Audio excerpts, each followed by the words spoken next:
In the 1970s, John Perkins helped U.S. intelligence agencies and multinationals convince leaders of developing nations to accept loans from the World Bank and other organizations in order to have them award lucrative contracts to American business.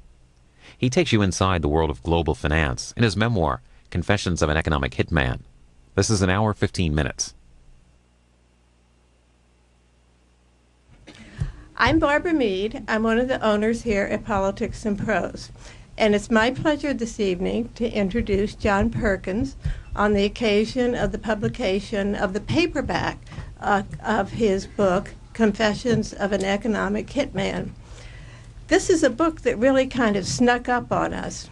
It was published about 2 years ago by a very high-quality business book publisher, Barrett Kohler, out on the West Coast. We started stocking a couple of copies.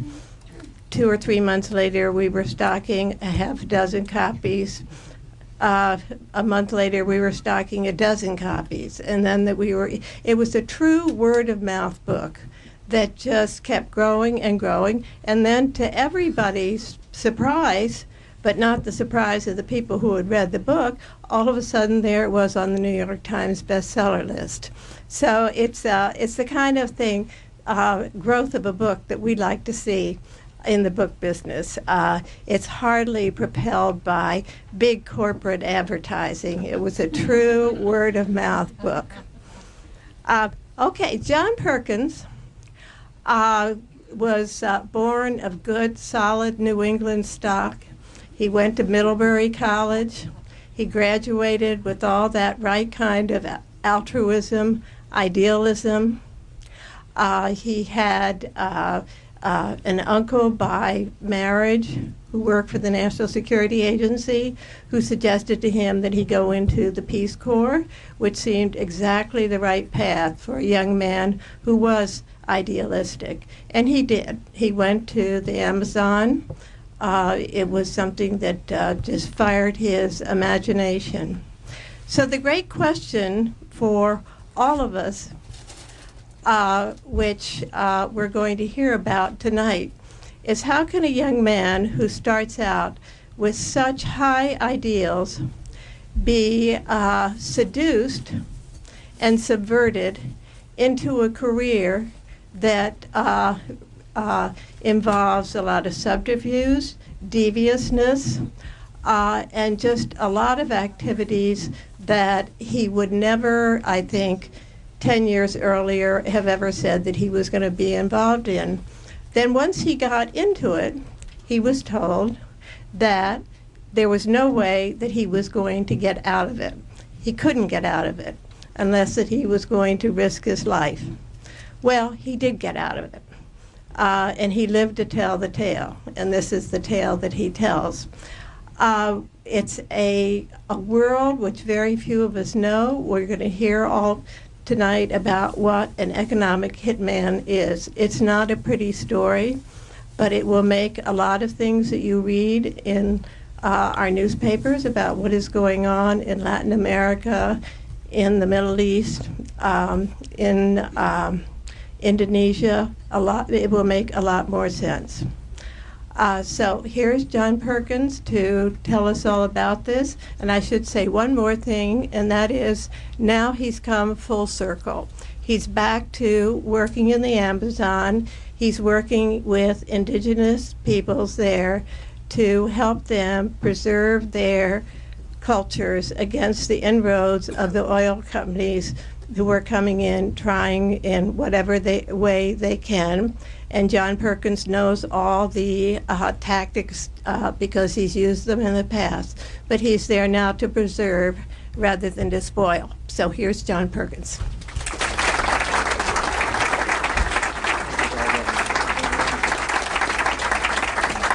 Thank you. Did you want this? Thank you. Thank you, Barbara. Thank you, Politics and Prose. It's great to be at an independent bookseller, and thank you, all of you. It's deeply touching to see so many of you standing around out there.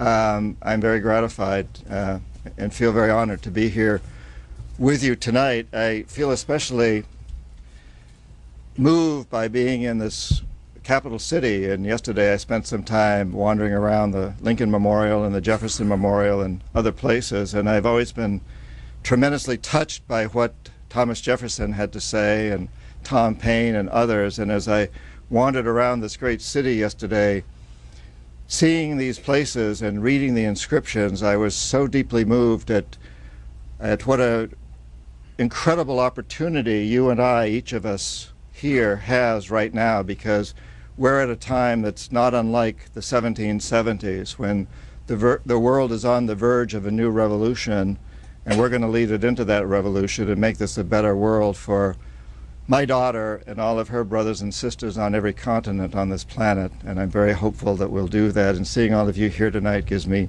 great, great hope. Thank you for being here. Thank you.